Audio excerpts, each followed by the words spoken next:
All right, all right, all right. The crew is back. We are back in full effect. I am the bench warmer.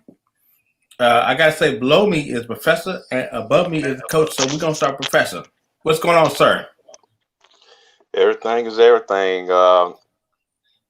Ready to talk football, obviously, but it's good to be on the air talking some sports here. Okay. Coach, what's happening, sir? Hello, my people. It's all good in this hood. We're gonna start with you because you called me a couple of weeks ago and you was angry. So let's get that out the way first. Deal with that anger first. I was angry because watching this team this season has been probably the most disappointing football team I've watched play probably since the '89 team that went 1-15 when I was a kid. This is embarrassing football that we've been watching. I'm gonna discount this past Sunday night because at least I saw effort this past Sunday night. But prior to that, this was the worst brand of football I think I've seen. And despite the Cowboys having 2 wins, I'm 100% certain that had they had to play the Jets again, they'd lose to them again this year like they did a year ago. So not so certain. Yeah, the Jets might be 0-8, but I think the Cowboys might be the worst team in the NFL. Yeah, I don't think the Cowboys will win a game, um, save for maybe the Washington game and for Thanksgiving. I think the Cowboys are vying for maybe a first round draft choice. Well, there's no doubt about that. They're not even. They don't have to try. They're just that bad. They don't have to try for the top 2 or 3 pick. They probably won't win again. If they do, I'll be very surprised. Looks like Andy Dalton is out again. Right. For Kovac. Yeah, I saw that. For Kovac. COVID issue or something going on here. So, we're going to either see Ben DiNucci or, for goodness sakes, I didn't know we signed Cooper Rush. Jesus, what's happening here? Yeah. And then, who's the other guy? It wasn't Blaine Gabbert. It was somebody Gabbert. It was somebody Gabbert. I know it was like Blaine Gabbert again was the other quarterback. Yeah, this is about to get bad real fast. Pittsburgh comes to town. His name is Garrett Gilbert from SMU. Okay. The whiny orange head that transferred to SMU. Oh, goodness. Yes. Okay, Garrett Gilbert. Garrett Gilbert, let me yes. tell you what, I'd rather see him than Ben DiNucci. But DiNucci doesn't throw it downfield, though. He does. He just doesn't throw it very accurately, or it's not very strong either. Looked like what I saw Sunday is a lot of hot air balloon throws going on out there. And that's not what we need. Yeah, this is gonna be a bad season right here. I mean, but it doesn't make matters any better that Coach McCarthy and Jerry Jones come out and keep trying to convince us that they're close. No, you're not. You're not close. No, they're close. Just that mumbo jumbo. Well, they're close, but they're not close to where you want to be. They're close to the edge, not close to close to the winning side of it. They're on the edge right now. Yeah. So they're close to the edge of falling off. So they are close, but they're close to falling off, not close to moving forward. Yeah, don't push them because they're close to the edge. Yeah, they're close to the edge. Yeah, they're close to the wrong edge. So today we have, I'm excited to bring this back, 4 quarters. You got 4 quarters for us, Professor? Actually, I do not. I was rushing to get home to you can see I clocked in right at 7. I was rushing. I didn't have time to get it together, but we'll get into that next Tuesday. Well, can I bring you for? Go ahead. Mm-hmm. It's like, now we are 4 or 3, I should say, sports watching fanatics. I'm sure we could come up with a 4 quarters off the dome. I was gonna say, can I bring you? Yeah, I'm sure we could come up with something off the dome. I was gonna say the same thing. So let's do this right here. Yep. I'll bring quarter number 1. Coach, can you bring quarter number 2? Professor, can you bring quarter number 3? And I'll wrap it up with quarter number 3 and 4. Oh, you do? Okay. That's fine. All right. So we got 4 quarters. We just finished the Professor. So We just finished the coach's rant.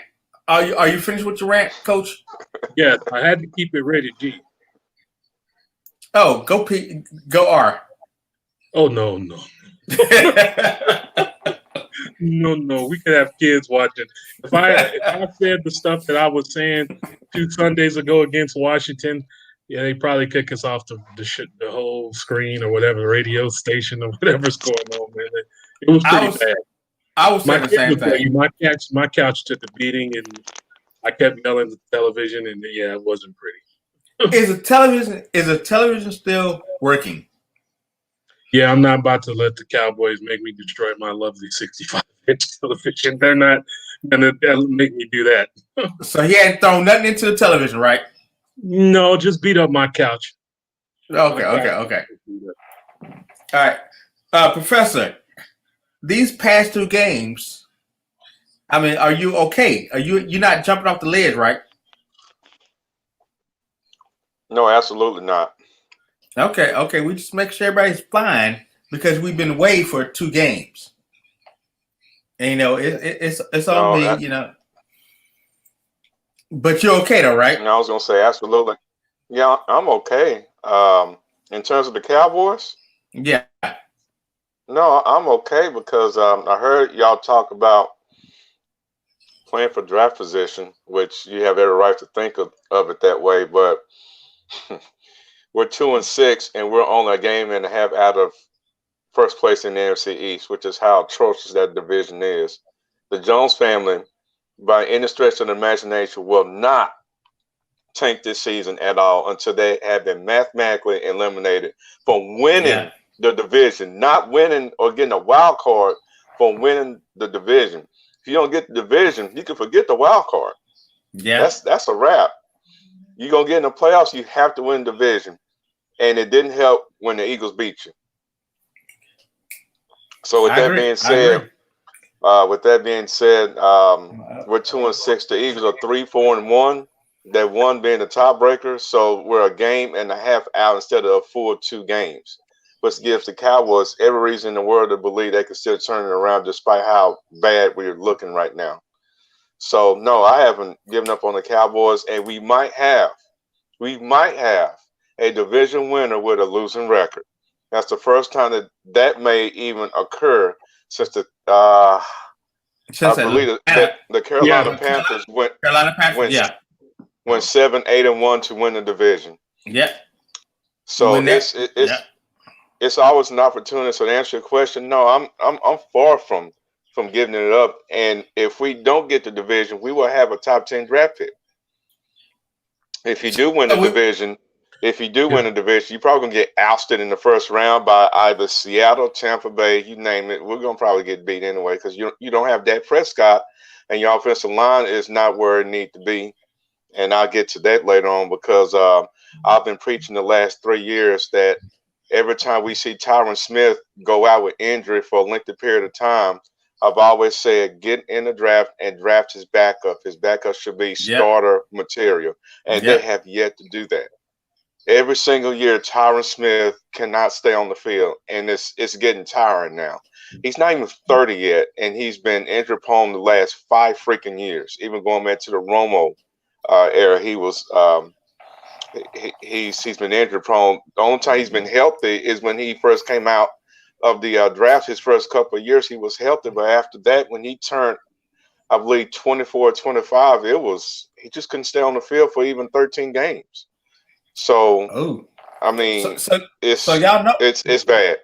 Y'all know this is serious because Professor said 5 freaking years, which he wanted to say something different. But he doused himself down. I didn't realize I said the F-bomb, the clean version. Well, go ahead. The clean version. But that's fine. That's fine. I watched the game yesterday. Sunday. I watched the game this past Sunday. I was extremely disgusted. Me and the wife were looking at the Cowboys coming out of the locker room against the Washington game. They did not look like they wanted to do anything. And the same thing it looked like, this past week. they looked like they didn't want to do nothing. It's like they wasn't into it.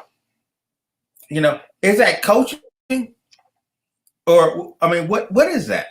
Because they didn't look like they didn't want to have no dealings with. Hey, I'm gonna collect my paycheck. I'm gonna keep it moving.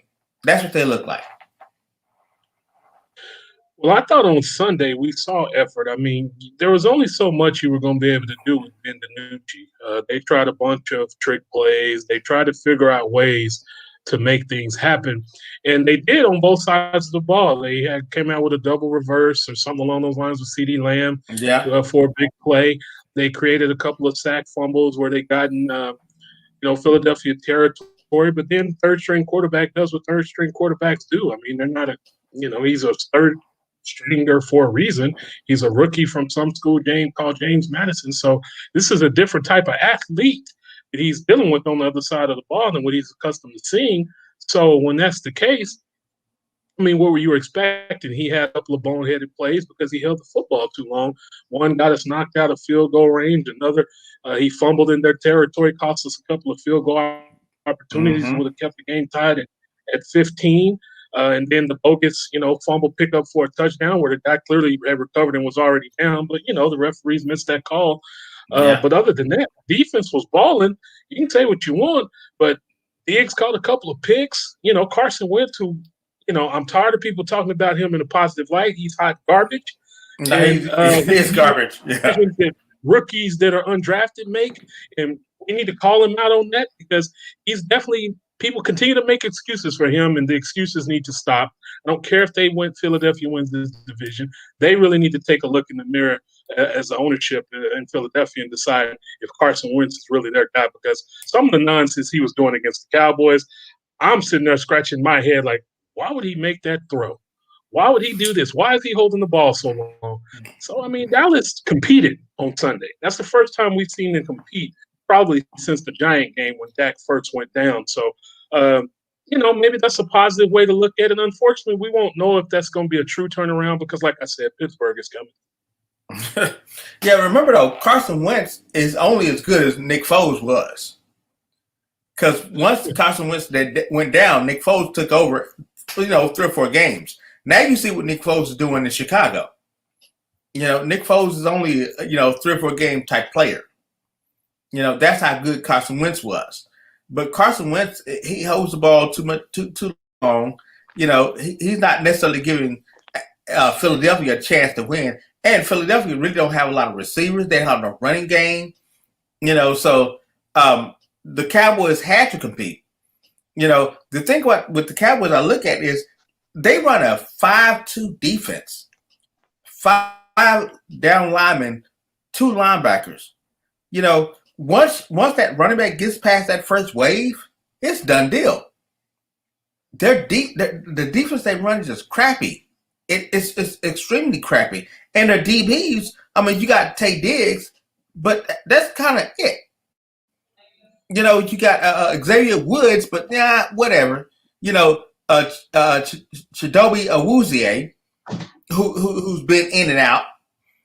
The Cowboys defense really don't have. I mean, I was surprised to see them make that move against Philadelphia. What's going to happen against Pittsburgh? They're going to get killed against Pittsburgh. Well, no, because Big Ben is very similar to Carson Wentz. Big Ben will hold the ball too long, and he'll make a throw where you just scratch your head because the guy's been in the league too long to make some of the throws he'll make. I don't know if you guys watched that Raven game, but I did. And I did. You just watch Roethlisberger make throws that just was like, dude, what are you doing? Why would you make that throw? As long as you've been in the league, you know better than that. So the Cowboys will have an opportunity to make a play or 2 on defense. The problem is they're not going to be able to do anything on offense. And I wouldn't be surprised if this game is closer than people think, and we're frustrated because the offense once again can't do anything. But the problem is DiNucci does not throw downfield at all. I mean, he had a couple of tries downfield, but he's not a downfield passer. And with these receivers, you got CeeDee Lamb, you got Amari Cooper, you got Gallup, you got receivers that can go downfield, and DiNucci's just not go downfield. Either that. Well, Vince Former. I mean, from what I saw, when he had time to throw, which is very few, he did go down the field a few times. But the problem was when he went down the field, it was off to the left, over the receiver's head, or off to the right. It wasn't to where the receiver could catch it. So I kind of disagree with him not going down the field. If he didn't go down the field, it's because he didn't have time to throw down the field. He was still getting crunched. Whether Dalton or DiNucci was in there, the offensive line at times just did not hold up well for DiNucci. And as a result, DiNucci did run out of the pocket. But I saw a few times where he did throw down the field, but wasn't accurate throws down the field. He was just off, and you can tell he was off. It was his first NFL start. He didn't seem nervous, but his throws he was throwing spirals. It wasn't ducks or wobbly balls. It was spirals, but it wasn't accurate throws because he was throwing to the side, over the head, to the left, to the right. It wasn't catchable balls. So to me, he threw down the field when opportunity presented itself, as long as the line held up for him. And most of the throws that he threw down the field were to Michael Gallup and a few to CeeDee Lamb and none to Amari Cooper. Yeah. I kind of disagree with you on that. He did go down the field, and I saw it. He did. He just didn't connect on those passes. And that may be an issue. And you're right about that. That may be an issue that he's not connecting on his passes when he go downfield. This whole situation here, I think we may be looking at, hey, can we get a first round draft choice? It's too early for that. You still, like I said, the Jones family is probably not even thinking about draft choices right now. They're still trying to figure out if they can get the division, and as long as the division is up for grabs, which basically it is, because the Eagles could easily go downhill due to the player Carson Wentz, which is off and on, like Coach was saying. And then you had a Washington Redskins, well-coached football team. The quarterback is not named Dwayne Haskins anymore. It's either Kyle Allen or Alex Smith. They have decent receivers. They have Antonio Gibson as a decent rookie running back. They're not out. And then you got the Giants, who is probably the one team I'm almost ready to chunk it to not even have a chance at the division because they keep losing football games. As bad as the Dallas Cowboys have played, the Giants are worse. And that's with Jay Garrett calling the plays, but Daniel Jones he's just turning the ball over 2 to 3 times a game, and it's not acceptable. And then their running game is trash because Saquon Barkley is out, and you only have Devontae Freeman and Wayne Gallman Jr. back there. Devontae Freeman got banged up here. So he's actually hurt, right? So he won't be back there. Mm-hmm. Right. So that leaves the Eagles and the Cowboys. And again, the NFC East is bad. It's still up for anyone to grab. So think about draft picks at this point. To me, if you ask the Jones family, they're not thinking about that.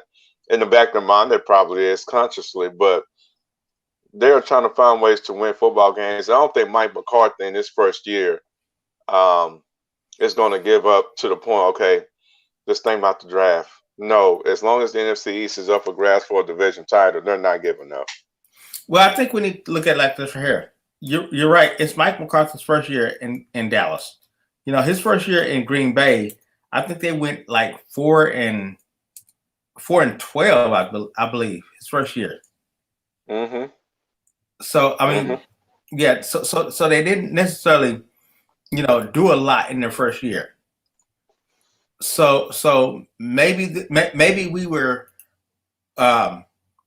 maybe we're looking too much into this whole thing about his first year.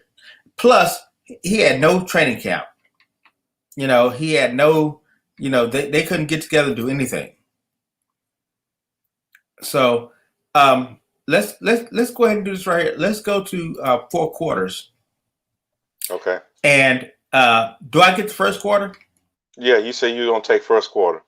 All right, first quarter. Mm-hmm. Pittsburgh 7-0. When did they lose their first game?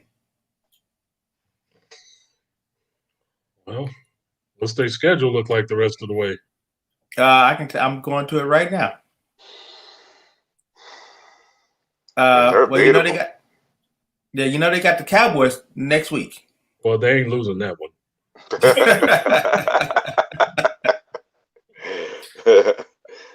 And what else? They got the Cowboys next week. They have let's go to it. The Bengals. They're not losing that. They have Jacksonville. They have, let's see. They've got Baltimore again on week 12. They've got Washington week 13. They got Buffalo week 14. They got Cincinnati again, the Colts, and then they got Cleveland week 17. Sounds like a 15-1 season to me. 15. Where's the one? Right. Where's I'll probably lose the rematch to Baltimore. Probably that's the one I'll go with. They'll lose the rematch to Baltimore. They should have lost the game the other day. Baltimore gained them by like 200 and some yards, but Lamar Jackson's horrible passing ability cost them the game. Yeah, they should have lost that game. And as a matter of fact, they was behind in that game. You know, we was watching that game. They was behind in that game. They ran the ball for almost 300 yards on Pittsburgh. Just physically worked them. And just because Lamar couldn't make simple throws, they lost the game. So, right. We'll so, but I think if there's one they're going to lose, that would be the one. And this one is it's at Baltimore. It's in Baltimore. No, that one would be Pittsburgh. They were in Baltimore this past weekend. You're right. You're absolutely right. That'll be fun though. That'll be a fun one. But road games don't matter this year. There are no fans really in the stands, so is it really a road game? That's why I'm picking Baltimore to win the next one. What about? So I would say to answer the first quarter question. Yes, they will lose, and to me, it's either the Ravens or the Bills. The Bills are never an easy out. I know they've been struggling here with wins lately because Josh Allen has been without John Brown here the last few weeks, and even against New England on Sunday, his stats didn't show in an impressive way. But that's because the Bills was just dogging their opponent on the ground with Zach Moss.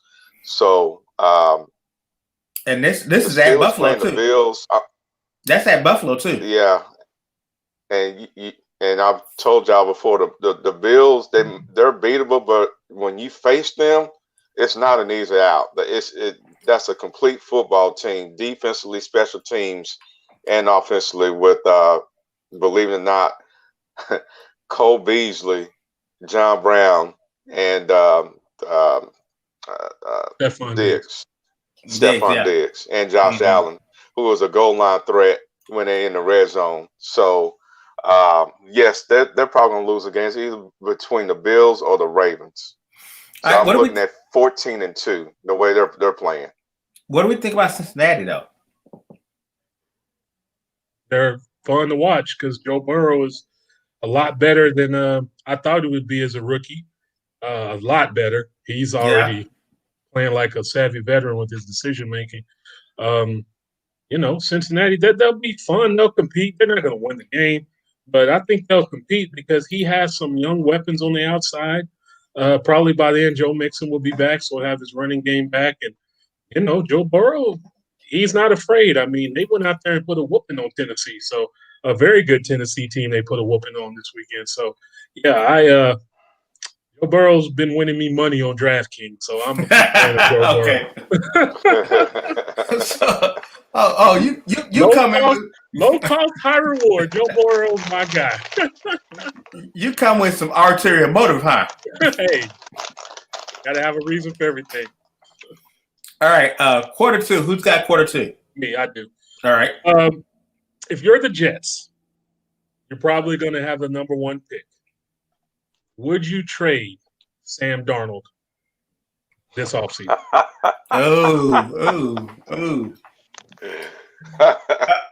Professor, that's on you. Go for it. I'm taking the last. Yes, you would trade Sam Darnold in a heartbeat. If you had the opportunity, yes. And I know you don't like Sam Darnold and didn't like him going to the Jets in the first place. But in that scenario, yes. I would say yes to that question. That's a good question. Yeah, but here's the question though. You trade Sam Darnold, you got the first pick. You trade Sam Darnold for what? Are you being funny? Are you being funny? No, I'm just saying. To take Trevor Lawrence.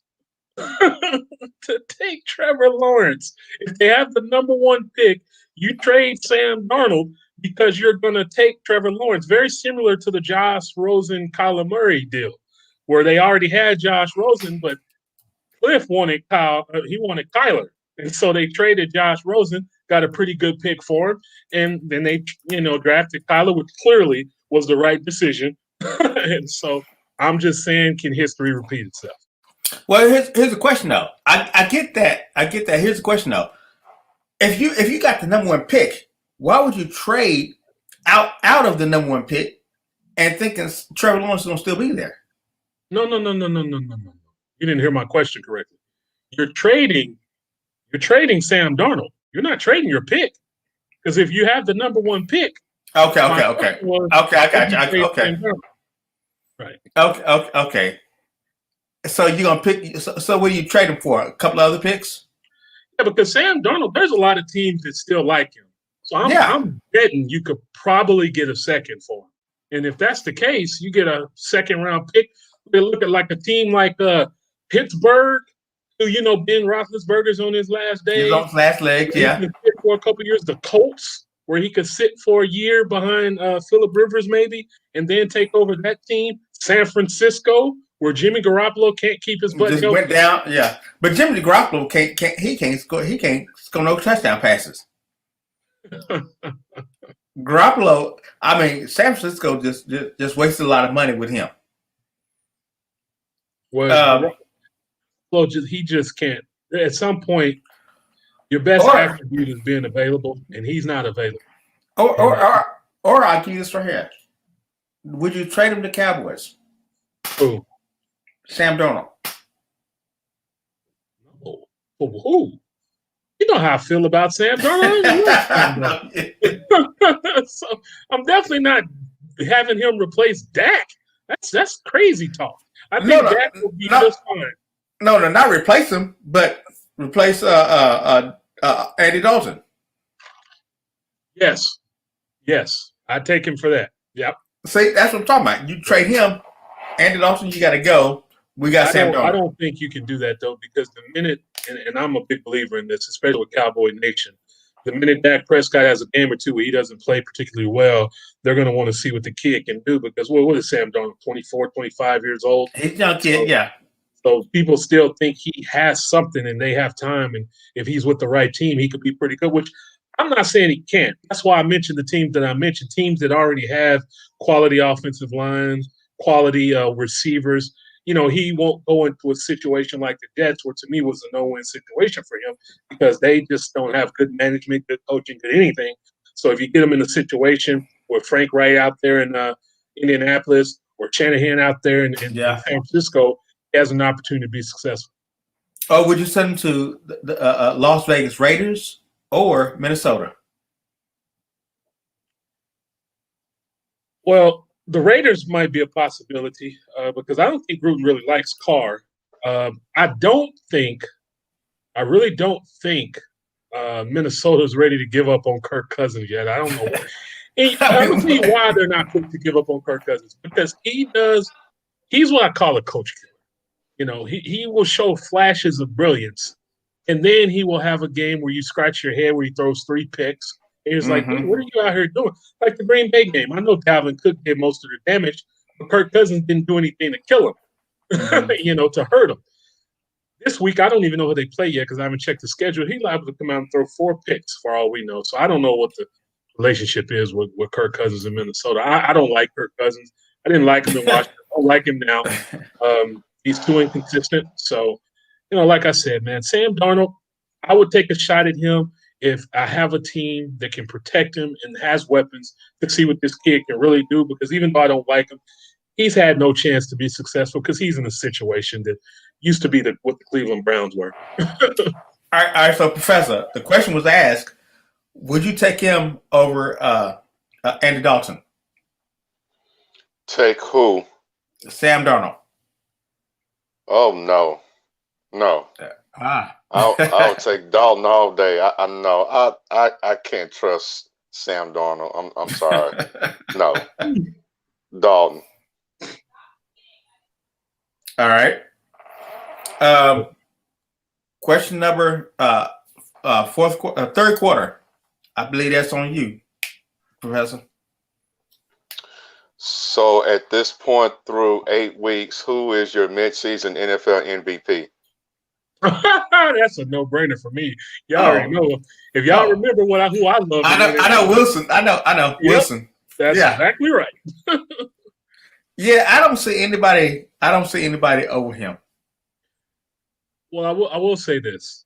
Even though my pick is Russell Wilson because I think he's the best player in football, I think he has been for years and hasn't been getting the credit he deserves.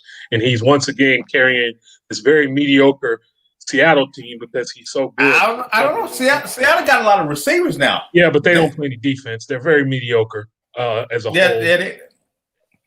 I wouldn't close the door on Pat Mahomes because I think he's got like 21 touchdowns and 1 pick. I would probably throw Tom Brady in there. I think he has like 20 touchdown passes and 4 picks. Then obviously you can never forget about Aaron Rodgers. But see, my whole thought is this. If Russell Wilson finishes this season with 50 touchdown passes, which I think right now he's at like 27. He's on pace, yeah. And he doesn't win the MVP, they need to throw the award in the trash. Because I'm tired of him being robbed. I'm really tired of him being robbed. He should have been the MVP at least twice, in my opinion, already. And this year, he's just been phenomenal. And I remember a year ago or so, we talked about this, and I told you I would take him over Dak right now. Nothing's changed. Yeah, I'll give you Russell Wilson, but I mean, shoot, Aaron Rodgers is with nothing. Aaron Rodgers has less than Russell Wilson. As far as receivers, running back, he has less than Russell Wilson, and he's still producing. So if I'm going to, he has Davante Adams. Yeah, Davante Adams, but that's one. But if that's the only person he likes to throw it to. Yeah, I mean, but Russell Wilson has DK Metcalf. He got some receivers to throw it to. They don't have a running game. Right. He has that extra receiver that Green Bay was trying to get at the trading deadline today. They were trying to get the receiver from Houston, Fuller. Yeah. But the deal didn't go through because supposedly Houston wanted too much. So I didn't look up the details of the deal, but they were trying to get Rodgers, that number 2 guy, to not make their offense so predictable as far as where the football is going. Right. It doesn't matter. They haven't been able to stop Adams anyway, so it doesn't matter if it's going to him if you can't stop him. Right, but Seattle has no running game either. No, right. That's what I'm saying. Russell Wilson's phenomenal because the line is mediocre. The running game is mediocre. They have 2 terrific receivers, but everything else is mediocre. Their defense is not good. They give up a lot of points. Garoppolo went down injured, yesterday, and then Mullins came in there and threw for a couple of touchdowns real quick. So yeah, I mean, but Green Bay had no running game either. Green Bay has really no running game. When Aaron Jones is healthy, he's one of the best backs in the league. Yeah, when he's healthy, but he's not been healthy these days. I mean, for the past couple of weeks. No, he hasn't been. So they don't have a running game, and then they only got one receiver, Davante Adams. So if you're gonna make a case, for me, it would be between Aaron Rodgers and Russell Wilson. But my money's on Russell Wilson. And this is another knock to me against Aaron Rodgers. When you punch Aaron Rodgers in the mouth, he struggles to fight back. They got their butts kicked to Tampa Bay, and then he turns around and they lose to Minnesota. That's not right. You can't have that loss. If you're trying to be a number 1 seed MVP, those are losses you can't have. And then I had a guy today tell me, well, Seattle lost to Arizona. Okay, Arizona's 5-2. Right, Arizona's good. But now remember though, Minnesota got back Devin Cook. who Devin Cook. I mean, he was lights out.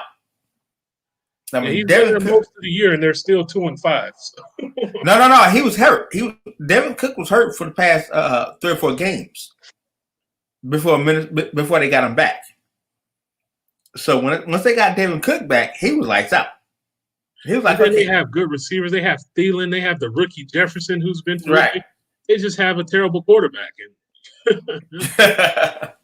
What it is. You just don't like the quarterback at all, huh?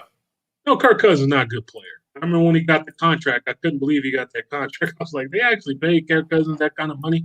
But he's okay. To me, he's a backup. He's a backup quarterback. He's Nick Foles. Come in, win you a game or two, and then go sit your behind back down. The longer he plays, the more exposed he gets. Right. We got 4 quarters. We got the 4th quarter, but Professor's not on. So let me see if I can give the 4th quarter. Okay. Do the Cowboys win another game this year? Yeah, they'll beat somebody. Well, you just don't. Win the game that we're sitting there like. I mean, they still get to play the Giants again. They beat them the first time, so they still get to play the Giants again. They barely beat the Giants though. And even though they lost to Washington, I mean, they still get to play Washington again at home. That's a rivalry game, and they still play Philly again. Look, all these teams in this division are terrible. Dallas could beat them all, or they could lose to them all. But right. They don't suck. They were, like I said, they could have beat Philly Sunday if they would have had a competent quarterback. They had poor quarterback play, and so they lost the game. If they had halfway decent quarterback play, they win the game. Probably win the game easily because, Wentz was definitely trying to give it to us, and we just couldn't take it. Yeah, and the defense, they actually played pretty good. Do you see a different change in their defense now? From when? From beginning of the year. No, I think their defense was helped out because, like you mentioned, the poor offensive line play the Eagles have. DeMarcus Lawrence was out there making plays, so we know it had to be poor offensive line play on the Eagles because Lawrence has been missing in action. He'll make plays. Yeah, he'll make plays. And everybody says, well, I think I heard Collinsworth say on the show, you can't question DeMarcus Lawrence because he ran down somebody and made a tackle on the screen. Okay, I'm not knocking his effort, but you don't get paid for effort. You get paid for results. And he's not producing the sack totals that he needs to produce. It's just that simple. And I don't want to hear about the double teams and stuff. Aaron Darnold gets double teamed on every play, just about, and he's still raising all kind of havoc. But then you have Aldon Smith on one side who was raising havoc at the beginning of the year. You got DeMarcus Lawrence. The interior is doing nothing. Interior line is they're doing nothing. They're a bunch of crap. Then you get rid of Griffin, you get rid of Poe. What do you substitute that for? Well, they're playing the kid. They're playing Neville Gallimore from OU. He's a kid. He's pass rushing D tackle, and they're trying to have him be a run stopper, and that's really not his game. But they just started him, though. I mean, he just started. Right. And like I said, the defensive line, the interior D-line play was better in this game. If you watched it, they were actually getting a push during passing downs. I think that's why they made a trade for this big 6'3", 325-pound dude they got. Out of Texas there. Yeah, so we're going to see if he can help out with clogging up that middle against the run, allowing the linebackers to go do what they do. And then I think, the return of Sean Lee helping people get in the right spots and stuff helped the defense be a little bit better too. Something has to be said for his intelligence on the field. And even though he can't make the plays the way he did when he was younger, he can still get the young players in the right position. Put them back have an opportunity to make a play. Now, it's one thing to be back in the backfield or have an opportunity. Still got to make the play. They miss a lot of tackles. Yeah, but again with that though is he needs to be on the field more often because I think they scheduled him for like 25 plays last week. So he was scheduled for a lot of plays. So he needs to be more active within that. And then I still think they need to go back to a 4-3 and not a 5-2. that 5-2 is killing them.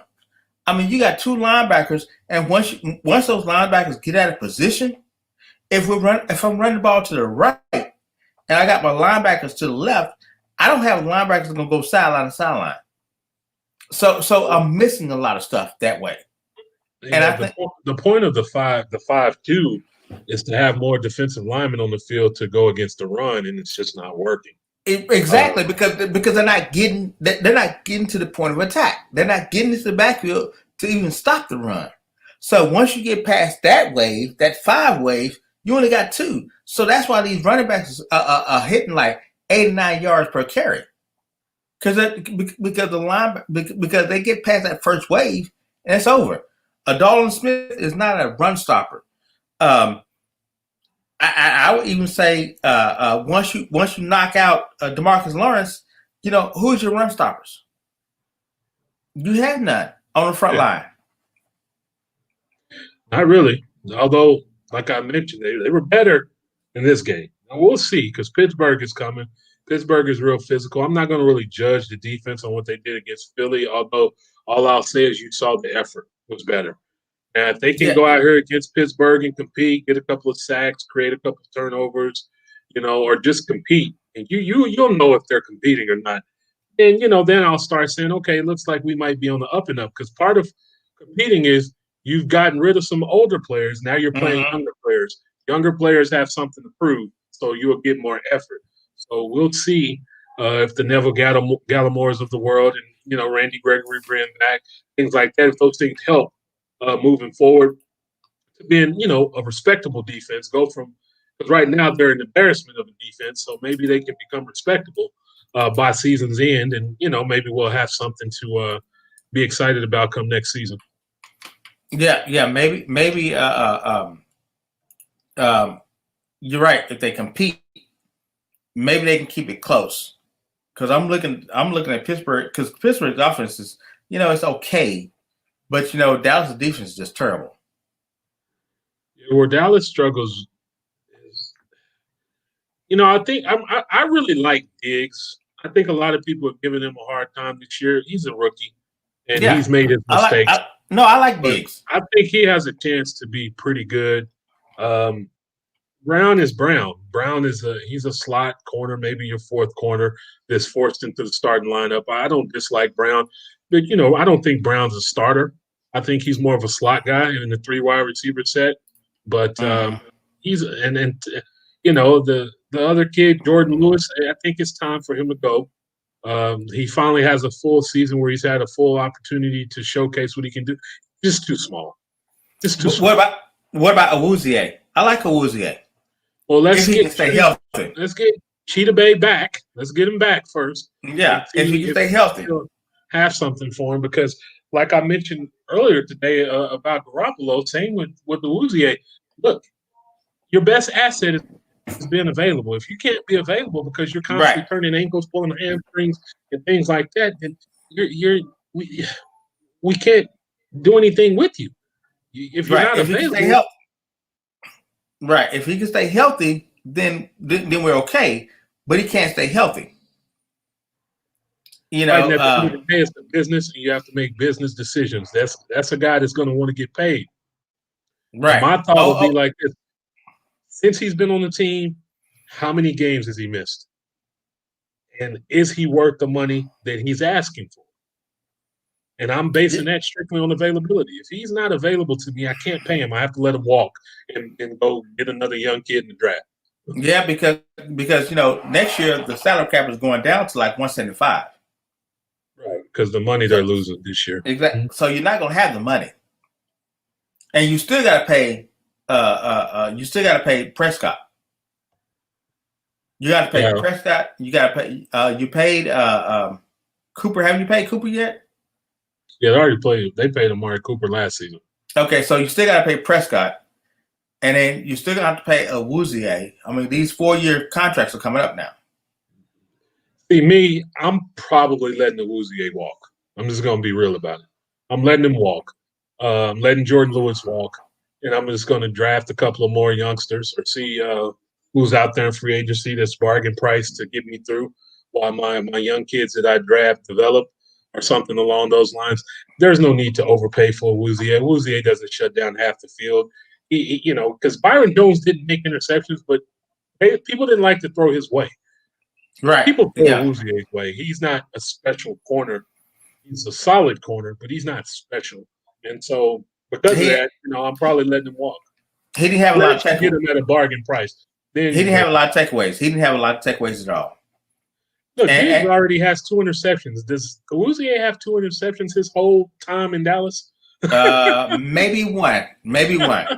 So he might have more than 2 in his time in Dallas, but the young fella already has 2 this season. Well, 3 this season. He had 2 in this game. But he had 2 in this game. Yeah, he got 3. Didn't he have one against the Rams earlier this year? No, actually he has 4. Actually, I think he has 4 takeaways. I need to. Yeah, the young fella's out there doing his thing. So, and it's good to be there. That's for sure. Yeah. Diggs is going to be a keeper. He's gonna be a serious keeper. So as we've gone through 4 quarters, I was hoping that Professor would come back. Yeah, he said he's having some connection problems. Yeah. So as we continue to move forward, we got to get into the games last week, which is crazy. But I do want to go over the pool for this week, and I got to do this because this is the first week I've ever won a pool. Our picks. I had 9 points this week. Okay. So that means I had 9 games. My dad had 8 games. We got a lot of 8s. So my dad had 8 games. Jay had 8 games. Remember Dr. Rock? Who? Dr. Rock, back in the day. Dr. Rock. No. You remember Dr. Rock at Shamrock? Okay, well, he's on it. He's on this thing this year. He had 8 games. My brother had 8 games.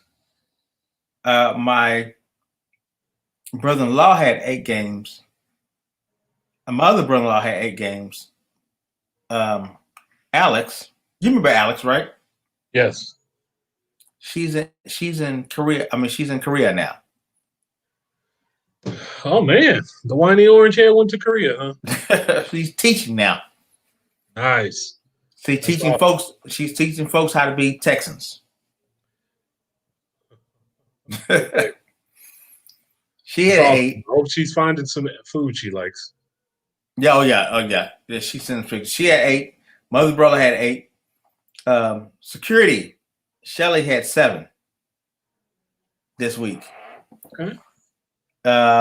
My nephew had 7. Philly had 7. My sister had 7. And Professor had 7. And then everybody else don't matter. So this week we have, let's go. We're gonna go by game. So tell me what games that you watch that just kind of made your mind feel like, what the heck is going on? Oh, that's easy. Miami and the Rams. Oh yes. Oh my God. It's funny because on Sundays but a coworker gave me, and I'm just finna put this out there, gave me this DraftKings app. I didn't know nothing about it. Where you can do the daily fantasy and make money. I didn't know nothing about it. I found out about it maybe a month and a half ago. So I've been You're actually doing that now? You're actually doing that? I was thinking about doing that. Man. Man, if I told you how much money I didn't already make, because I study football. I've been thinking about doing that too. DraftKings. Imagine putting in $3 on the lineup and winning $1,500. Ooh. That's the type of stuff I've done. I Actually, I've been doing it longer than a month. I did it right before the NBA season ended because I was doing betting on the finals, and the Lakers in the 2 games won me like $3,200. So, it's just about knowing the game and also getting lucky and the right players playing well that you pick. So it's fun, man. I haven't had a loss yet. Worst case scenario I've done is won back what I put in, but I have not gone into the negative one time. But yeah, I was thinking about doing. I was thinking about no. That right there is a conversation. I was thinking about doing DraftKings. They it's an app, and you go in there and you pick just players. You look for the game you want to get involved with, or what I do on every Sunday is I get into the 11-game fantasy draft. Okay, where you get to pick I think it's 9 players, and they give you a 50,000 fantasy point limit. So you can't just pick all of the players. You have to have some kind of football intelligence to try to get some people in there that you think can play well that won't cost you a lot. So that's why I mentioned Joe Burrow. I've picked him twice, and he's gotten me a ton of points. The big one for like where first place is like $1 million, usually like $10 to get in it. But it's for the morning and afternoon games. Then wherever you are from there is where you are, and usually the Monday night game and the Thursday night game are $1 million payouts, but they're more expensive to get in. They're like $15. And then they have the little $3 ones, $1 ones. The $3 ones, the max payouts usually like $50,000. But sometimes you tie, and the more people that tie with you, the less money. It's not going to be $1 million apiece. They start splitting it up or something like that. So I haven't hit that huge one yet, but I've finished. I hit the first place in basketball twice. I have not hit first place in football yet, but I have finished in the top 15 twice. And when you finish in the top 20, we're talking couple $1,000. Wow. So I'm gonna have to get into I have DraftKings, and I've done it a couple of times, but I hadn't done it that way. But I'm gonna have to get into that DraftKings thing. Fun, man. Definitely has me watching a lot of football. but it makes the games exciting though, doesn't it? It does. And I told a coworker of mine, I said, look, man, you got to go into it for fun. If you can, it's gonna bother you to lose $10, then don't do the $2 one. Do the $1. Right. Yeah. Do whatever. You're not gonna be mad if you lose it. Right. And I probably still have like maybe $3 or $4 on my DraftKings. I did it like long time ago. I still have that money. I'm still on my DraftKings. Man, if I would have known about this beforehand, I'd probably be retired. If I'd have known about this years ago. People say it's been around for years. I didn't know nothing about it. I said, oh my gosh. If I'd have known about this long ago. I'd be stacking racks on racks on racks. So that's kind of what that is, man. But yeah, like I was mentioning about the games at Miami, it's been around. Rams game. Huh? Was the Miami Rams game. That was a shock. Yeah. Maybe because I know everybody was excited because Tua was playing. And Tua, but he really didn't do anything though. Well, he didn't do anything. No, it was a defense. Yeah. That defense caused a couple of turnovers, return, one back for a touchdown, got a punt return for a touchdown. I mean, everything that could go right to make his first start, victorious went right. Yeah. And the likelihood of that happening again is very slim. But good for him. I mean, when he first dropped back, Aaron Darnold welcomed him to the NFL. Yeah. Yeah. Oh no, he got hit. He got pancakes. So he got one of those where I'm gonna pick you up, lift you up, and then drive you down. Right. He got hit. That's exactly right. So that was definitely the game that caught me like, what in the world is happening here? Yeah, but he really didn't do anything. It was the defense that did everything. Right. And all he was supposed to do was drive the bus, and he just drove the bus. Well, and then you saw why I will never put Jared Goff in the elite category. Jared Goff's a solid quarterback, but I will never put him in the elite category because he has too many stinkers. Yeah. He has too many stinkers. For as good as he is sometimes, he has too many stinkers. So if you was doing that draft all over again, who's your number one quarterback? Out of Burrow and Tua? No. The Jared Goff, Carson Wentz draft. Well, I'd probably leave it the same because, I mean, Wentz and Goff are very similar. Wentz is bigger, but if you put Wentz with that coach, Sean McVay, and the way he does things and, doesn't put a lot of the pressure on the quarterback because it's a run first type of offense and they run a lot of bootlegs and stuff through it. I think Carson Wentz would be just fine in that system. I think Goff would struggle probably a lot more in Philadelphia's situation than Wentz would struggle in his situation. But you forget though, Dak Prescott was a part of that draft too. Well, I'm taking Dak over probably both of them. I don't because you still got Paxton Lynch in that draft. Move on. Is he even in the league? I don't even think he's even in the league. I don't think he's in the league either. I'm just saying, 6'7" bust is what he was. Yeah, I'm just saying a part of that whole draft. Dak Prescott was in that draft too, and he should have been the first quarterback coming out of that draft. Well, Dak, when he was coming out of college, people got to remember he was thought of more as a run first, passer. Yeah. People, I don't think, realized he could actually throw the football a little bit because they thought he was more of that, zone read running type quarterback. And, he proved a lot of people wrong when he went 13-3 as a starter. And, obviously we can do it all over again. I think he'd go higher than the first round. That's for sure. There are probably some people who would still take Wentz first, probably some people who would take Goff over him. I would take Dak before I took either one of them. I like my quarterback being available. Dak just finally had his first major injury, but I will still take my chances with him being healthy, 4 out of his first 5 seasons or 5 out of his first 6, then, Wentz getting hurt every other year for multiple games. And Goff, I'm not as high on him as everybody else. But here's the deal. Dak really couldn't throw a long ball when he first got in the league. He was throwing the dinks. He learned how to throw a long ball. It's not like he was just doing that. He just learned how to do that. Wentz was throwing long balls, but Wentz was behind. I mean, in college, he was necessarily he was playing with a softer lineup. And then Jared Goff, when he got into the NFL, remember who was the coach at the time?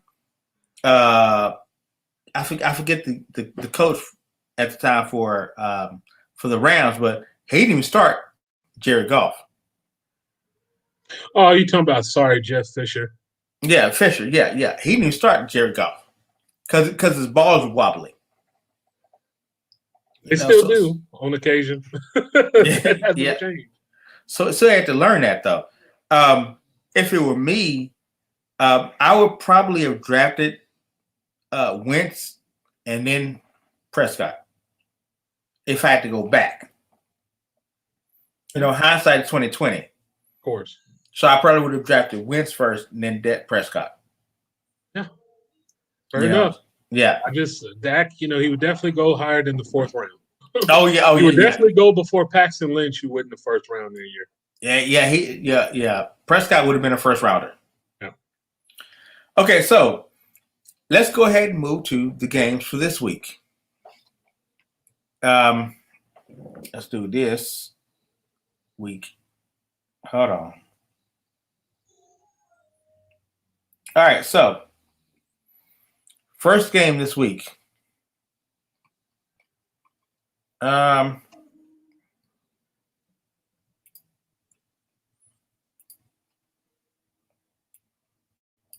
right. So we got Green Bay.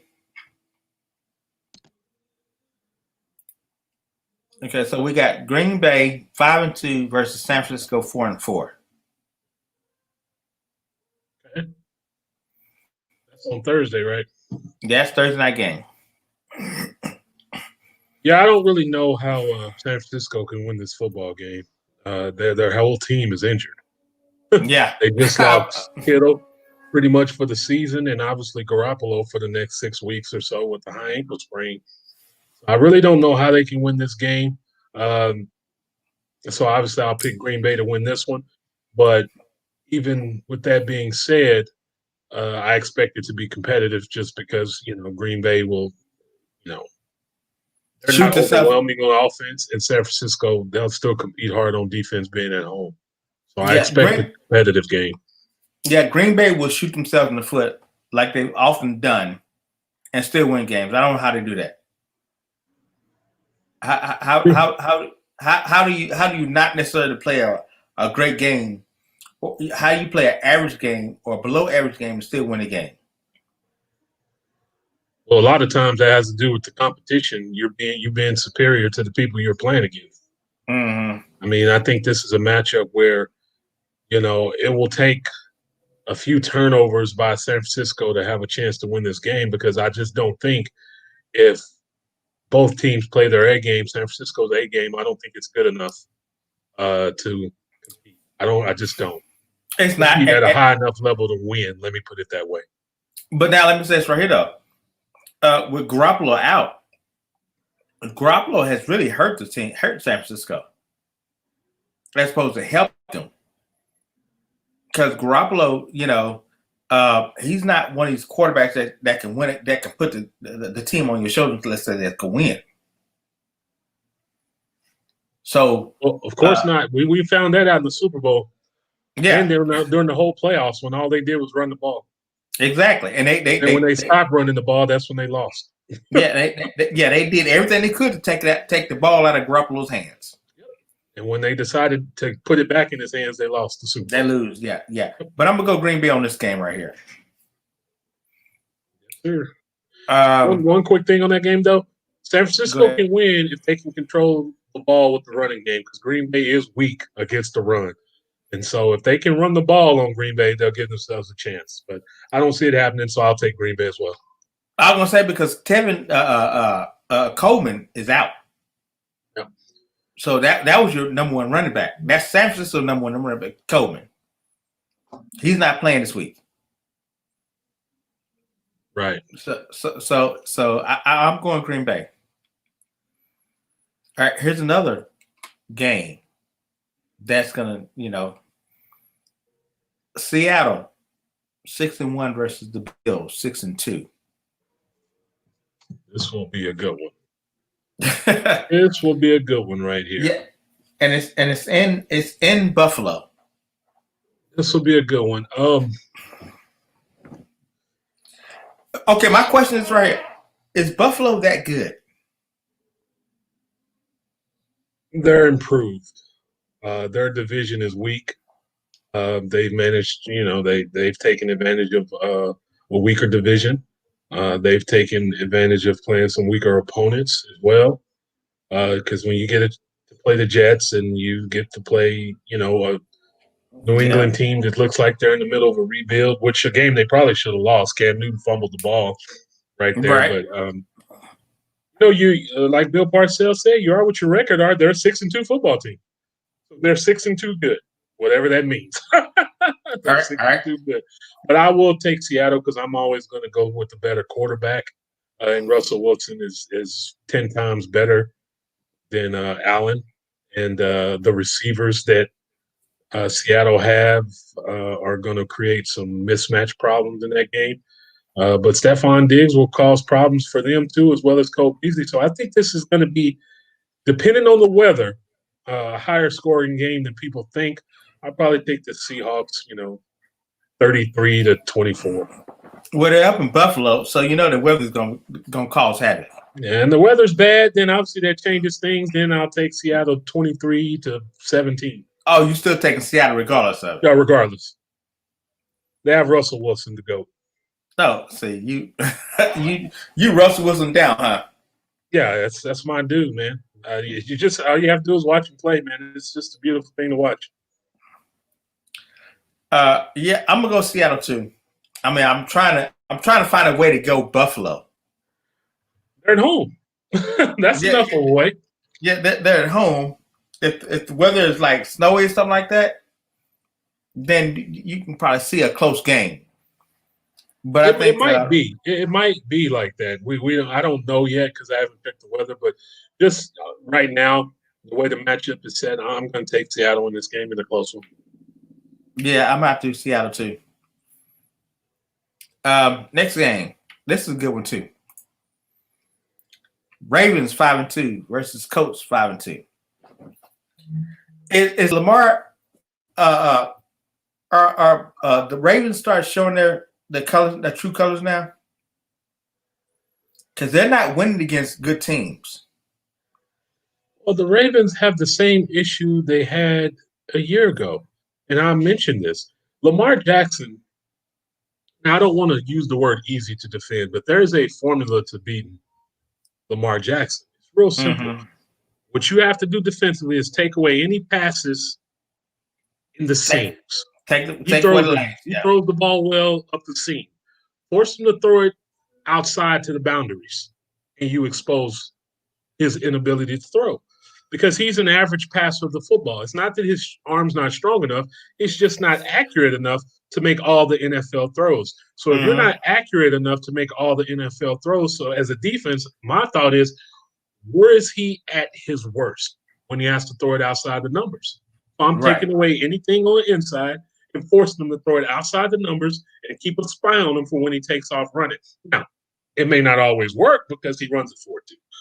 Right. So, yeah, he can run through. But it's not that they're not as good, because they are good. It's just that they may not be as good as everybody thought they were because Lamar Jackson hasn't improved as a passer to a high enough level to make them elite. Now the question is, can the coach keep them throwing outside the lanes that you talked about? The Colts have top 5 pass defense in the NFL. Yeah, I think they can. So they can keep them contained. Probably not running, but if they try to throw the ball, they should be able to control the boundaries. I think the problem that the Colts may have is with the guy Mark Andrews. I think he's going to be a mismatch problem in the inside because of his size. But again, the lucky thing for Lamar Jackson is he won't have to deal with any weather issues because they play in the dome. They're playing the dome, yeah. That's going to help. So I'll be taking the Ravens in this game. We'll take the Ravens probably by a touchdown. I'd probably go 27-20. I might do something different. I've taken the Colts a couple of times. Phillip Rivers kind of knows what he's doing with the Colts. And their running back, he showed out last week. So maybe they got a formula. I think I'm going with the Colts this year. Okay. Now, I have the right to change my mind up to 12 o'clock. Listen to that. Yeah. But I think I'm going Colts this year. Okay. Here's a sorry game that's going to be a good game. The 1-6 Houston against the 1-6 Jags. Yeah, I take Houston. I'm going to take Houston pretty convincingly too. I'm thinking somewhere along the lines of, 24-13 type game. Because if I'm not mistaken, Minshew's going to be out and they're going to start some other rookie. And I don't expect this to be very close. Even though they have identical records, I don't expect the final score to be close. So I'll take Houston in this one. The porn stash is not playing? No, he's not expected to play. He trying to make some more movies because he's going to get cut after next year, huh? Nah, somebody will pick him up. He's a quality quarterback. He'll be a good backup somewhere. Yeah, I'm going to take Houston on that one. That was a quick one. Here's another quick one, too. Carolina, 3-5 versus Kansas City, 7-1.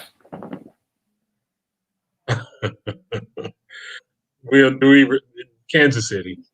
Yeah, I know. We got to put them out there so they can see it, right? Yep. Carolina, they play hard. They just don't have enough offensively to keep this competitive. This is one of those that 10+ point win for Kansas City, 31-21, something like that. Yeah. All right, here's a good one. 3-4 Denver versus 2-6 Atlanta. Atlanta's gonna be up by 21 and still lose the game.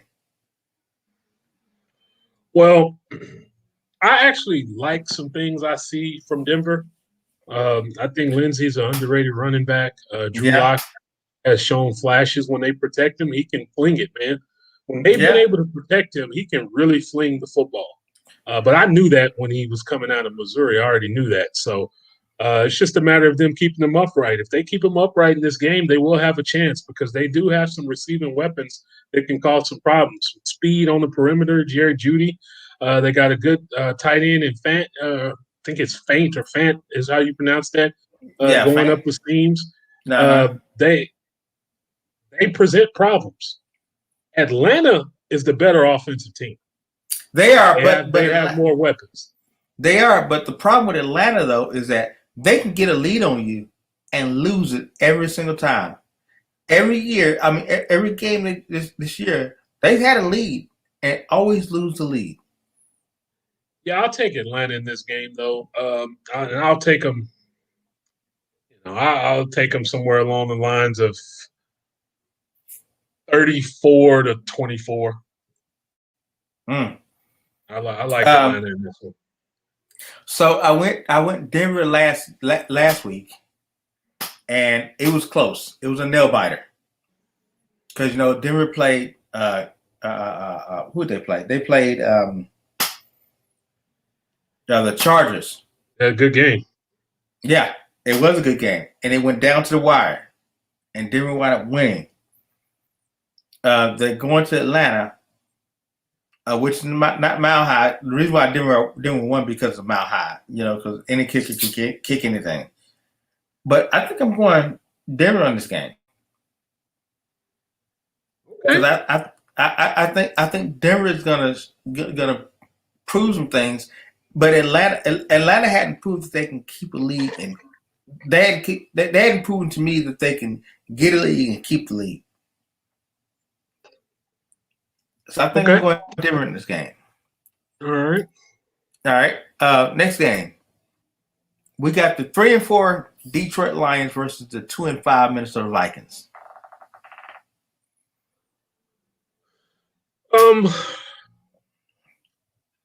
As Dalvin Cook is back, I'll be taking Minnesota in this one. It's Matthew Stafford. I think his time is up in Detroit. I think his time is up. Period. Well, I don't. I think with the right team, I think he can still be fine. If I'm a team like, I know we've said this before, but if I'm a team like San Francisco, where I don't trust that Garoppolo can stay healthy, but I know I have a team that's capable of winning when we're healthy, I'd look at a Matthew Stafford. Mm-hmm. Because to me, I think he can get it done in the right situation. I actually like him a lot more than a lot of people do. But unfortunately, it's not working anymore. They continue to be hovering around 6-10, 7-9, or they'll have a real bad season. So I think Minnesota's going to win. I think Minnesota has more talent. I just think Minnesota is just inconsistent, but I think they'll win this one. Yeah, Stafford is a good quarterback. He just doesn't have anything around him. And you're right. With Dalvin Cook, I think it makes Minnesota more of a potent team. So I'm going Minnesota on this one right here. Okay. Because I think Minnesota's going to start making a charge. All right, here's another one. The 1-7 Giants versus the 2-5 Washington Redskins. Is that a coin flip? No, I actually think the Giants are better than they are. I don't think people have been paying attention, but the Giants over the last 4 weeks, 5 weeks, they've gotten progressively better.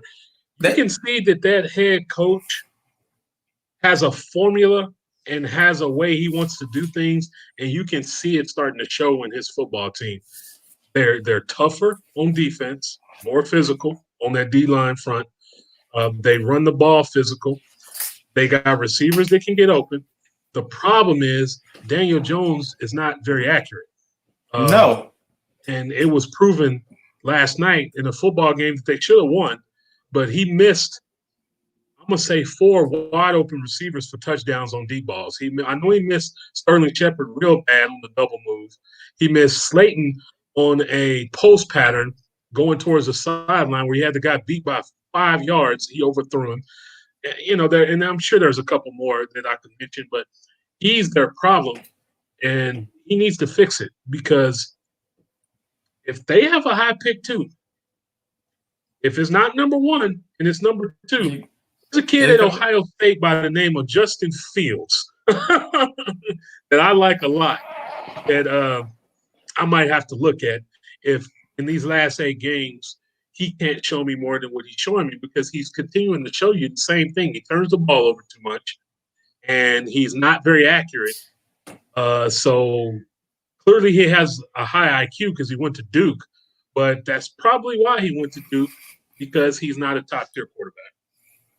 All right, so let me ask you a question. We're gonna move. We got 1, 2, 3, 4, 5 more picks, but we're gonna move from there. Tell me your thoughts about CeeDee Lamb. Good player. He's been off the chain. I mean, last couple of games he's dropped some passes, but I think what happens is when everything is going wrong, there's a trickle-down effect. Yeah. And it affects everybody. Media, leaks getting out there that nobody likes to coach and things like that. So when it's all this constant drama going on, it's easy to lose focus. But he's open a lot. Ben DiNucci missed him a couple times when he went wide open and just didn't see it because he's third-string quarterback. After his first read wasn't there, he was panicking. Right. After CeeDee Lamb's going to be a star. It's just a matter of how soon will he become that star. But he's going to be a star wide receiver in the NFL. Yeah, and DiNucci looks down his receivers. He doesn't go through his progressions. If he's going to go somewhere, you can see his head just straight to that person. That's most rookies. The only rookie I see that don't do that is Joe Burrow. That's most rookies. Joe Burrow, when you watch him, he goes through his progressions. It's very impressive. I was wrong about him because I thought he would struggle in Cincinnati like there was nobody's business. And he is actually they're so close to being like 4-3 or something like that. I mean, they've lost some heartbreaking games. So when Dallas play him, I don't think we're beating them. I don't think we're beating them at all. I like what I see out of Joe Burrow. Joe Burrow, he has the it factor for sure. So that's another loss for the Cowboys, huh? Probably. Not gonna say it's guaranteed, but I definitely won't be picking the Cowboys. Let's go next game.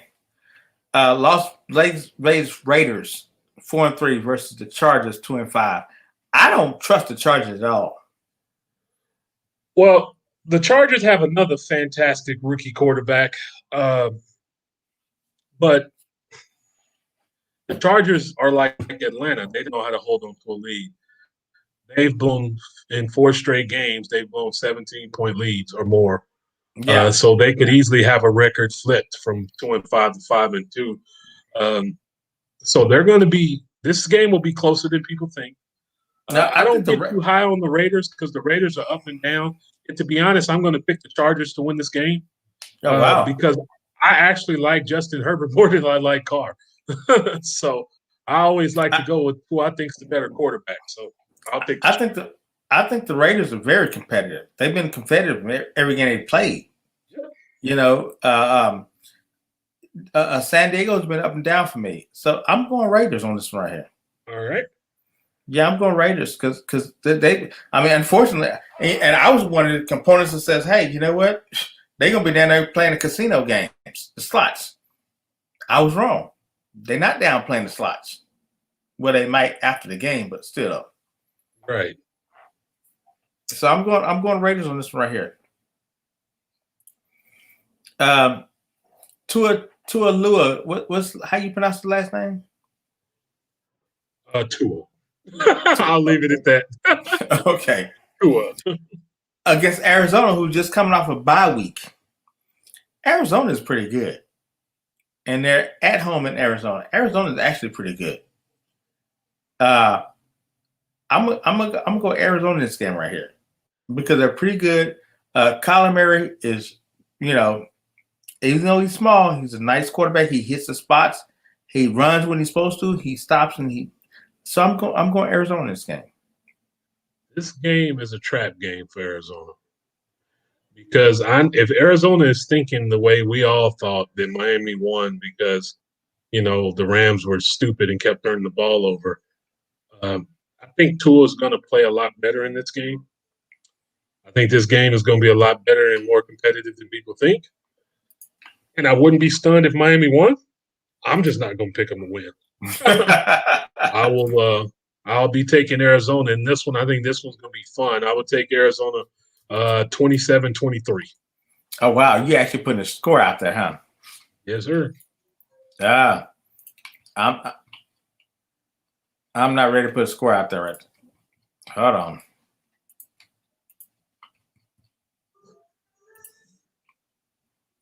Yeah, I'm not ready to put a score out there, but I'm just saying Arizona will win.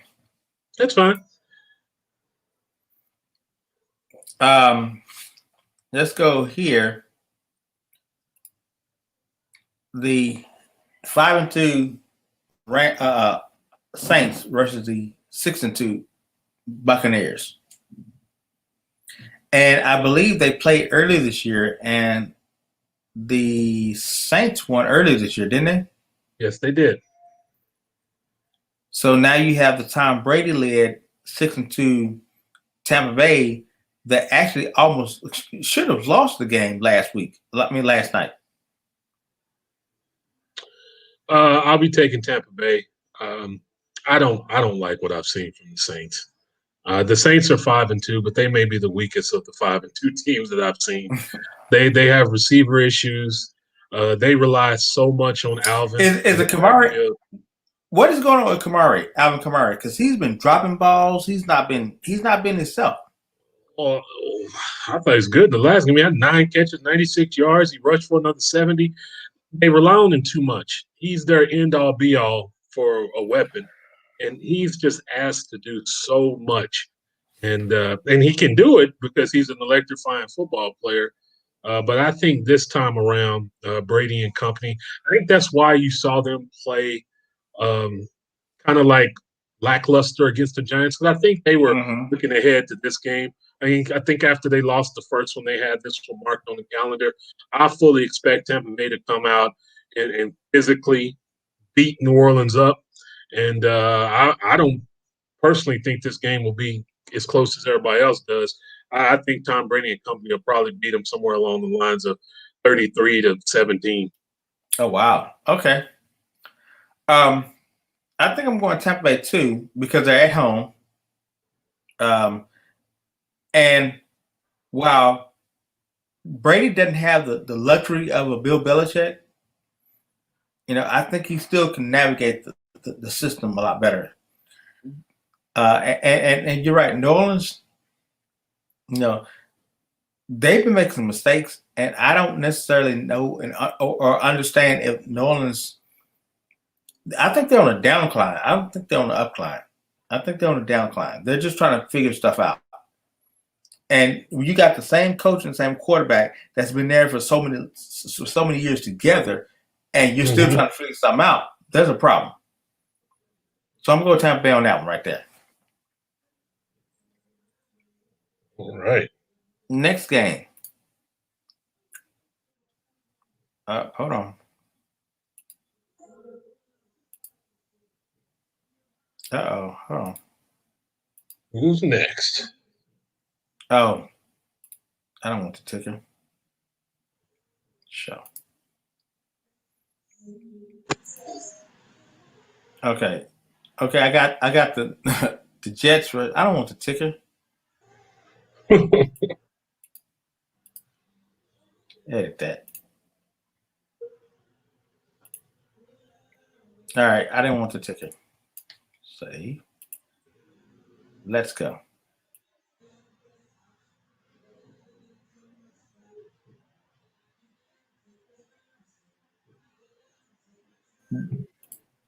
Do we even talk about that game? Which one? The Jets in New England? We have to. I mean, New England should win this right out, right? They should. But New England, I mean, has New England actually shown you anything?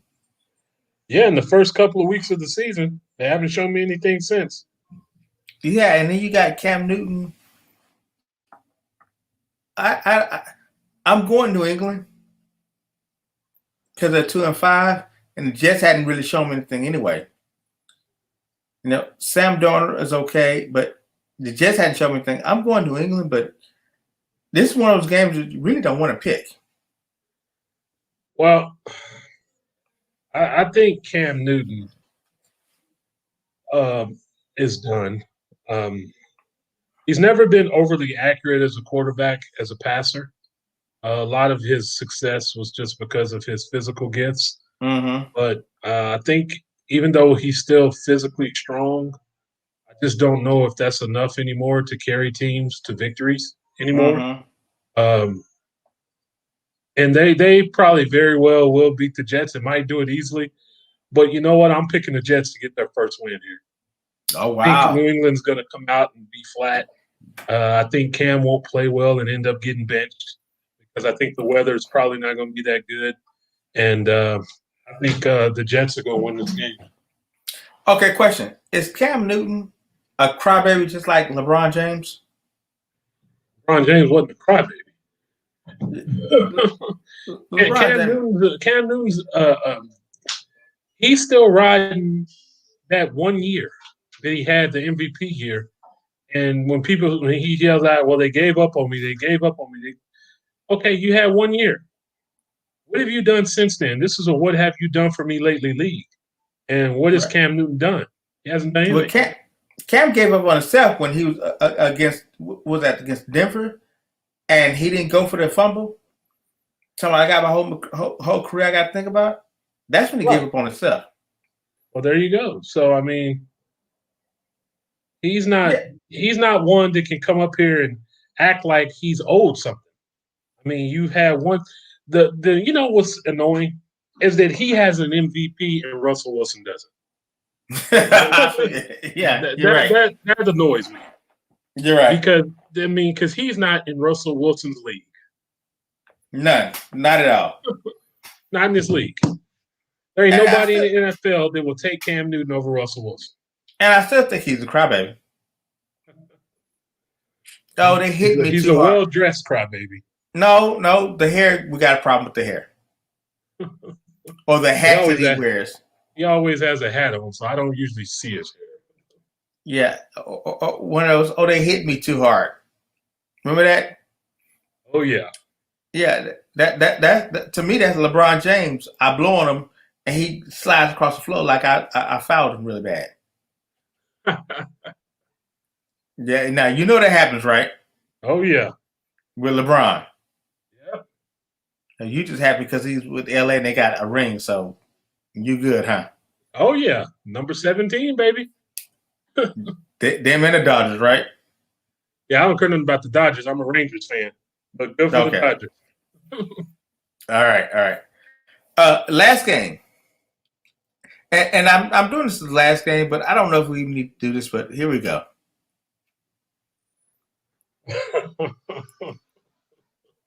7-0 man. Steelers versus the 2-6 Cowboys. Okay, before you answer the question, what would it take for the Cowboys to win a game? Oh, that's easy. Every player on the team need to get on their knees and pray. Ask God for forgiveness for all their sins, and things like that. I mean, that's and pray that whoever plays quarterback, their soul is being taken over like that movie Ghost by Joe Montana. And win the turnover battle. I mean, a lot has to go right. A lot has to go right for the Cowboys to win. for them to even compete in this game, a lot has to go right. I don't know how they can keep this game close. I was thinking about it when I knew I was going to be on the show today and trying to figure out a way to justify me saying the Cowboys can win, but I can't do it with a straight face because there's the formula that they need to win this game. They don't have the talent to. Well, turn around so we can see the ball head so you can tell us the Cowboys will win. No, I'm not going to. No. Pittsburgh's going to win. It's just a matter of how much they're going to win by. I think, I just need to know who's playing quarterback. It doesn't matter. It really doesn't matter. To me because I personally think that I don't think Ben DiNucci's ready to be on the NFL field. Well, the problem in is any capacity. Dalton is in COVID-19 stages right now. They should have went and traded for Ryan Fitzpatrick. Well, okay. Get a little Fitz magic action in here. But I'll give you a little something, but that ain't working. I think Ben DiNucci should be benched, and they need to play somebody else. Well, you got Cooper Rush back there. Who's the other guy? Garrett Gilbert. I'd like to see Garrett Gilbert. I need to see somebody else because at least Garrett Gilbert played at a big-time university, played big-time competition. And I just don't think Ben DiNucci physically is ready to play in an NFL game again. I think what we saw there, him holding the football too long. But I'm sure they're going to give him another shot at it. But he's going to really have to play perfect, man. He really going to have to play perfect. If he doesn't play perfect, I just don't know how Dallas can win this game without winning every category you can think of. Special teams, the turnover battle. They have to run the ball very well, which I think they're capable of doing that. Because I thought the running game was fine against Philadelphia, to be honest. Overall, I thought it was better when Pollard was in there. Just my assessment of it. Yeah. I thought he was hitting the hole faster than Zeke was. So I thought the running game was better. I actually thought the offensive line was better. I thought those sacks and turnovers DiNucci had was his fault. I thought the offensive line gave him enough time to throw the ball. He just couldn't see it fast enough to make the decisions quick enough because he's a third-string quarterback that has no NFL experience. So and you can't say cover sacks. You can't say cover sacks either, can you? Well, because that's kind of what they were. I mean, we knocked Dallas' secondary, deservedly so, but they were fine. Fulgham, that new wide receiver that Philadelphia loves so much now, he didn't really kill him. Diggs had a couple of picks. Brown had a couple of pass breakups. I mean, they weren't really that bad. So they just have to be damn near perfect to compete in this game. And they just have to have a bounce or 3 go their way for them to have a chance to win. And I don't think they're going to win. I think Pittsburgh is going to beat the Cowboys probably 34-13 or 34-16 or something. And 34-9. If Dallas gets in the end zone, to me, that's a win in itself. Professor, what are you thinking? Dallas and Philadelphia. Pittsburgh. It's going to be Pittsburgh all the way. Our quarterback play is not where it needs to be, even with Andy Dalton at the helm.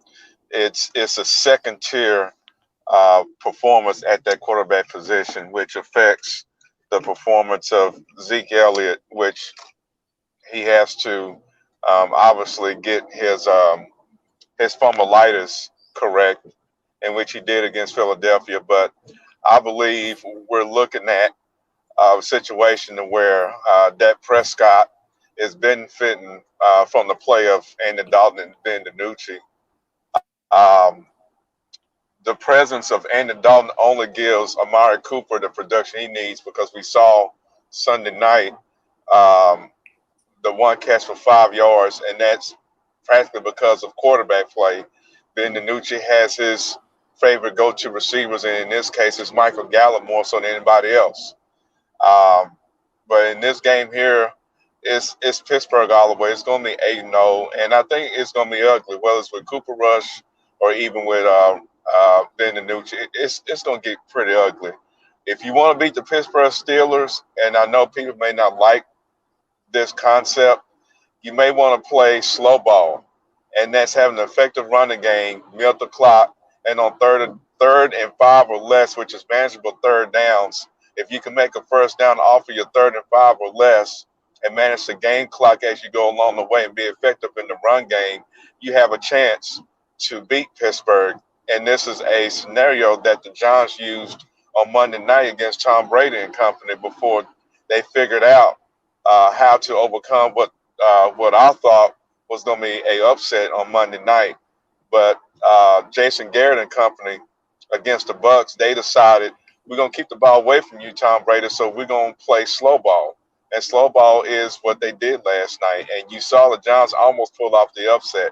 I think from here on out, you can't play the brand of football that you normally want to play with Dak Prescott. It's going to have to be something different. And that's why you have coaching. So if you want to beat teams like Pittsburgh, you're going to have to not rely on Ben DiNucci, rely on the strength of your football team, and that's Zeke Elliott and whatever else you have with the offensive line. But my prediction would be Pittsburgh 32, Dallas 16. Well, I have a different take on this. If you want to be Pittsburgh, have all your players go COVID-19. Then you postpone the game. It's not a win or loss. You postpone the game. We don't need to postpone the game. Let's just get this ass whooping out the way. But you go into your bye week after that, so you got 2 weeks to figure this thing out. It's not going to matter. We need to accept the Cowboys for what they are. This is about to be a 3-13 football team. We're going to get a top 5 pick. Hopefully, it's a dominant corner, and the whole draft should be on defensive players. They shouldn't draft one offensive player, and go from there.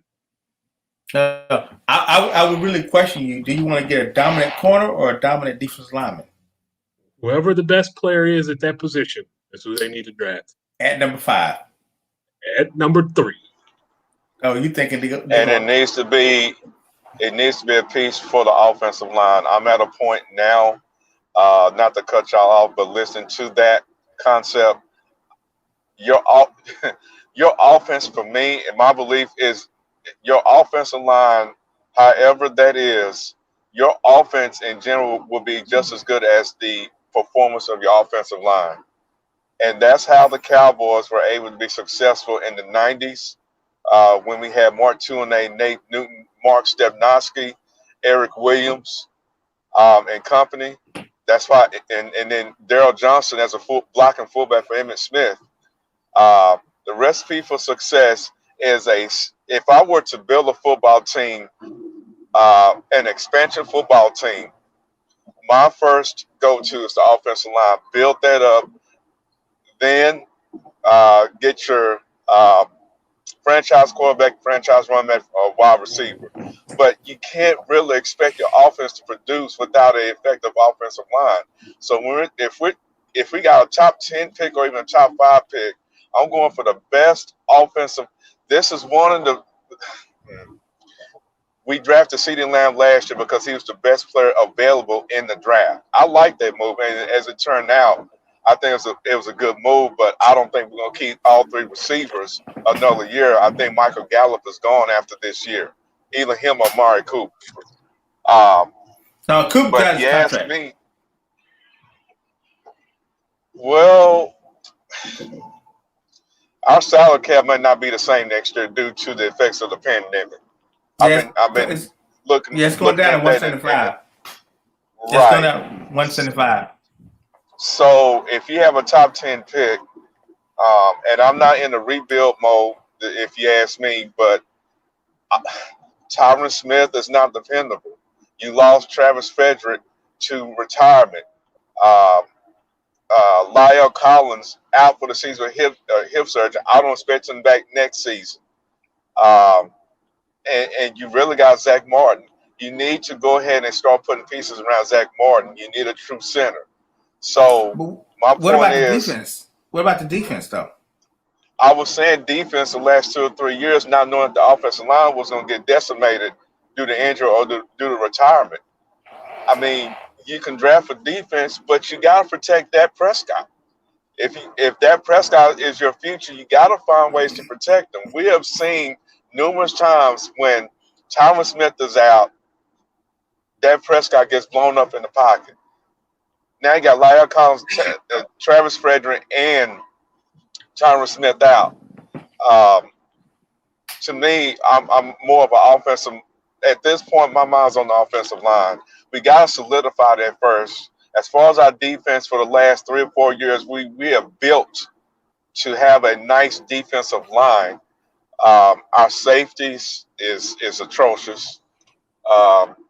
So to answer your question, let's start with the offensive line. And as far as defense, I think if you're going to think about defense, we need some safeties because obviously we haven't really had solid safety since Roy Williams and Darren Woodson, to be honest with you. So just to butt in that conversation, my mind is now we need to re-solidify our offense line. Can we replace Travis Frederick? We need to replace La'el Collins. I don't think he'll be here next year. We need a true backup for Tyron Smith. We need 3 solid offensive linemen, most likely from the draft. I don't mind doing that, but we need to find a way to get our offense back where it needs to be with Zeke Elliott and Dak Prescott. That's just what it is.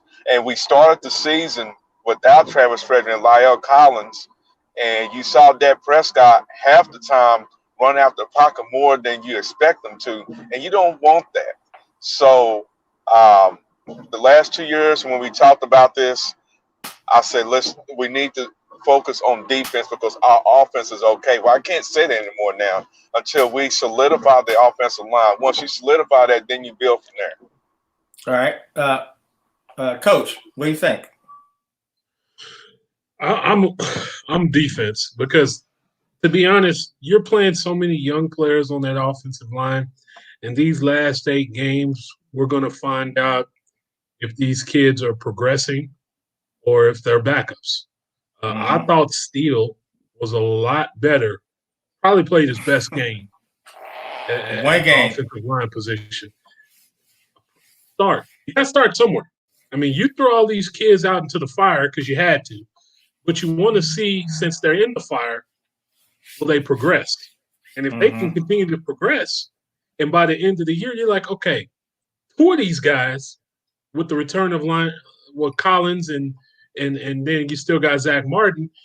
Okay, maybe I might have to replace Tyron Smith, but can I wait 1 more year and then do it? Because my mind, this giving up 35 points a game is just not what I just don't want to see this. Right, but do you want to wait 1 more year? I need a defensive tackle in the middle. I need corners. I need the safety. Okay, we need to address these issues. And since nobody likes free agency, where's the best place to address them? In the draft. That's why I'm not happy that they didn't figure out a way to trade some of the people on this team outside of Everson Griffin, because there are some other people that if you could have got rid of them, I would have been very, very happy about that as well. So Awuzie was one that you would have gotten rid of, huh? Yes, because you're gonna let him walk anyway. You're not about to pay him. Not about to pay him. He's not good enough to get paid the way he's going to try to get paid in the open market. Now, if you can bring him back at a bargain price, I'm all for it because he's solid. But solid doesn't get you paid the big bucks in my world. You need to be better than solid, or I can just draft a young player and go from there and pump up. Yeah, it's a young man's game, and everybody is not going to be a star. You're going to have to sacrifice some position with young players. That's just the way it is.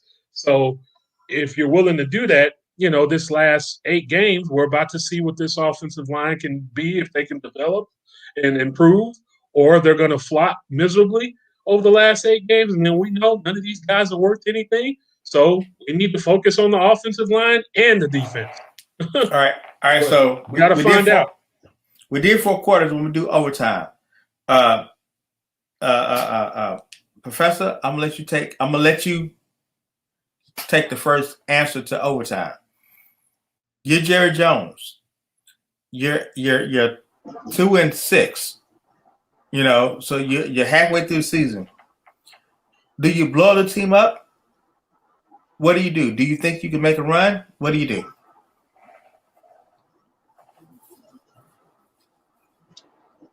You make a run.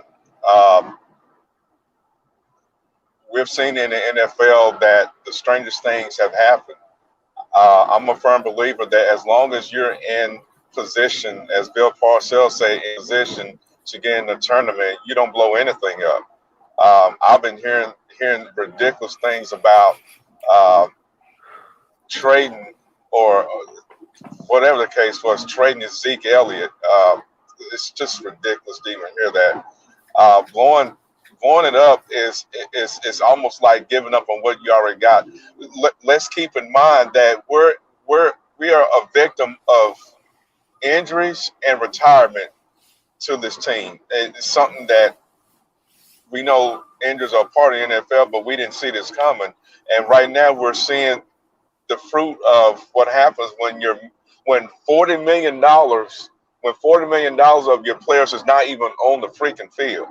This what happens. If you're at full strength and you're struggling like this at 2-6 with Dak Prescott, with Amari Cooper, with Zeke Elliott, with CeeDee Lamb, with Michael Gallup, with all your stars on defense, and you still 2-6, then I will revisit and say, man, we do need to blow this up. But you can't say blow this up because we saw how decimated this team is. You can't go there like that. You need to see how this team is at full speed. And speaking of defense, touching on what Martez was saying, I mean, if we're going to go defense to cross over what Cedric is asking, my question is, is Mike Nolan good enough to be a defensive coordinator for this team? And I've been a huge individual that was totally against this hire when we first got Mike Nolan. You've been hard on Mike Nolan. You've been hard on that for a long time. You sit down and look at his resume before he got hired. He's 18-37 as a head coach. He's been to 9 different NFL teams. The Dallas Cowboys is his 10th. This is his 10th NFL team on this resume. He keeps being hopped around for a reason. Why do we? I mean, I know Mike Nolan is probably here because Mike McCarthy is here, but he's not a good defensive coordinator. If we're going to go in the draft or touch on the draft and touch on defensive players, we need a defensive coordinator that can coach these boys. Mike Nolan is not – he's worse than Rob Marinelli, if you ask me. So should we blow this up? No. You don't blow this up because we are the true beneficiary of a decimated team that's been marred by injuries and retirement. So no. Yes, I would say blow it up if we was in full strength with Dak Prescott with no injuries and we're 2-6. Yeah, that's a problem. So to go back to Cedric's question, no, you don't blow up. You got 8 games left in the NFL season. You're 2-6, halfway more, but you're again a game and a half out of the NFC East for the division lead.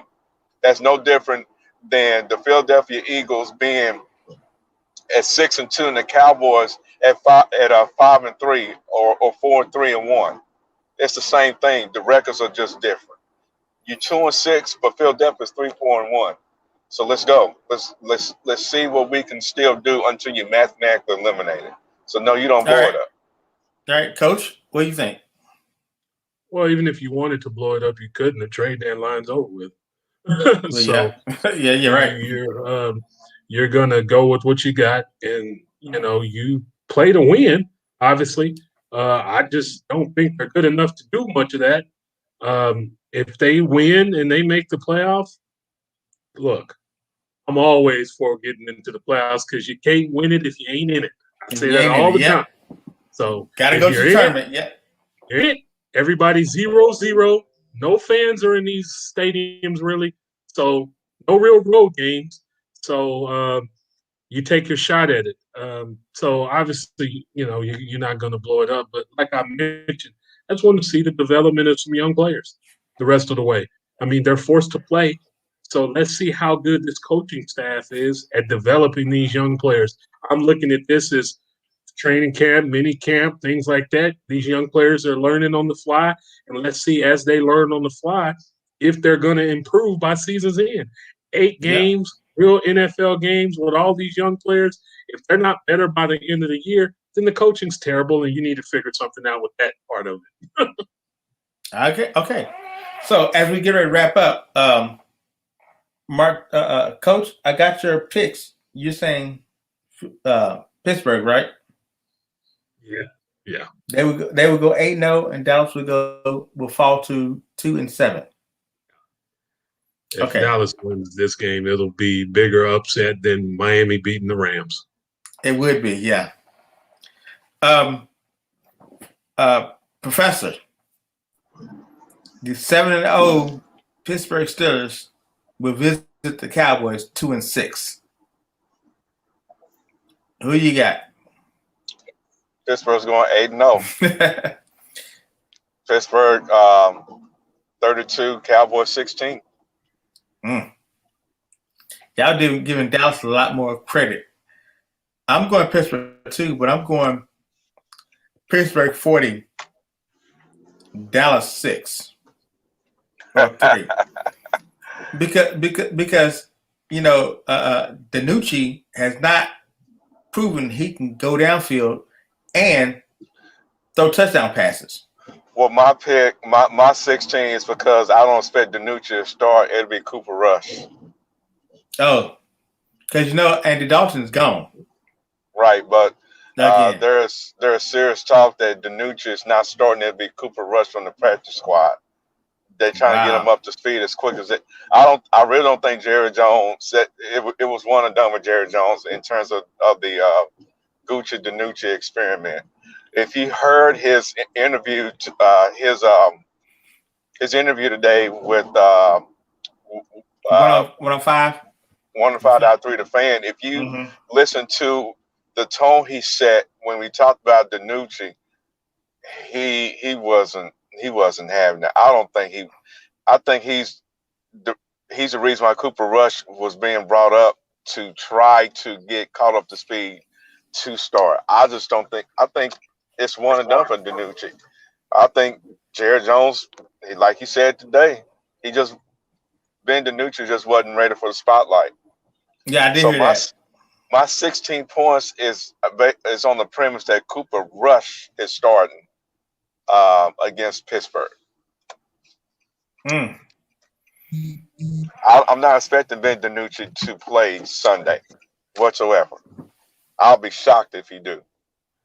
Wow. All right. Well, this has been another edition of 4-1 Sports Talk Radio. Coach, appreciate you coming on.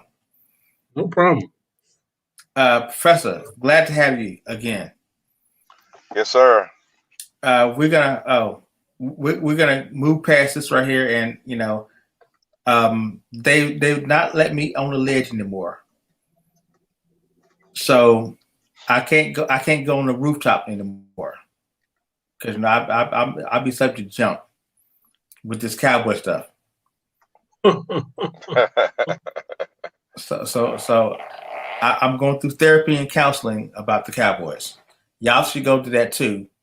I've been sent over so many applications of jumping ship, going to Houston, Tennessee, not Houston, but Tennessee. So many other teams, but I'm not doing that though. I'm staying planted. Did everybody vote today? Yes. No, I didn't. I don't wait till the last minute to do anything. So I did mine a long time ago. I early voted. You voted today, Professor? No, I voted October 15th. Okay, yeah, I early voted myself. So I'm gonna get off and I'm gonna see where we are because the polls are closed at 7:00. Again, we may not get the results until tomorrow afternoon, something like that. So far, as of right now, Joe Biden on the electoral vote is up 119-92 over Donald Trump, and Joe Biden is the favorite to win the state of Texas. Yeah, they're gonna turn the state of Texas blue. Yeah, which is gonna be interesting. So we'll see. Yes, we will see. Tomorrow we're gonna do a voting show. So if you guys want to come on for tomorrow's show, it's gonna be about voting. It's gonna be about what happened tonight. It's gonna be about our opportunity to make things change. I think we are in the process of making the change, but we still gotta move that line forward. So if you guys want to come on, please do, because we're having a voting show tomorrow. All righty. So it's open. This has been 4-1 Sports Talk Radio. Thank you, Professor. Thank you, Coach. Sure. Thank you, Security. She's over there. Hey, Security. We will see y'all next week at another Cowboys loss. They'll be 2-7. I'm predicting it now, but we still got to talk, right? Yeah. All right. 4 quarters next week, right, Professor? That is correct. Yes. Okay. Coach, you want to come on and do your rant? Come rant. You need to rant about OU. Why do I need to rant about OU? Minnesota. Because you should be mad about OU. No, man, they're rebuilding. They'll be fine. They're still gonna finish 10-2. I'm just saying. Must haven't seen Spencer Rattler. They still beat Texas. Yeah. How about that? Okay. Well, are they ranked? Were they ranked like 21 or something like that? And still beat Texas with a freshman quarterback. And Sam Ellinger's a senior, and he still couldn't beat OU. Don't get me started. Don't get me started. We're going past be a star, man. Don't even worry about that. Rattler's going to be a star. We're going past the hours. You said we're going past the hours. So you can be quiet now. We're going past the hours. All right. All right. This has been 4-1 Sports Talk Radio, 4radionetwork.com. We will see you guys next week. Have a good show, or I'll be back tomorrow. But if y'all want to come on, come on. We'll see y'all later. All right. All right. All right.